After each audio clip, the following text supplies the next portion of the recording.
खरंच बालमित्र जे आहेत ते गावातच आहेत आणि मी बाहेर असल्यामुळे थोडं मला जास्त हेवा वाटतो त्यांचा की ते इथेच आहेत आणि वेळात वेळ काढून जेव्हा पण मी त्यांना भेटतो तेव्हा ते माझ्यासोबत गप्पा मारतात. कुठेही भेटू थोडा वेळ 5 मिनिटं थांबतात, कामात असतात तरी पण ते त्यांनी म्हणजे वेळ काढून ओळख ठेवली त्याबद्दल मी खरंच त्यांचा धन्यवाद आहे.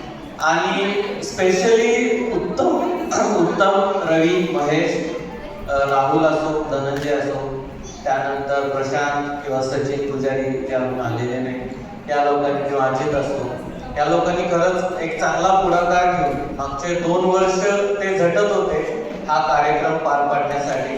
त्यांनी बरेच कष्ट घेतलेले आहेत त्या कार्यक्रमासाठी. मी त्यांचे मनापासून धन्यवाद मानतो आणि त्यांनी खरंच एक खूप असं नोबल असं काम केलेलं आहे. कारण मी मगाशी जे माझं इंट्रोडक्शन दिलं त्याच्यामध्ये मी हाफ इंट्रोडक्शन दिलेलं जे माझं फक्त एज्युकेशनल होतं. त्याच्यानंतर मी एक पॅरलल बिझनेस पण करतो त्याच्यामध्ये मी फायनान्शियल अवेअरनेस वगैरे ह्या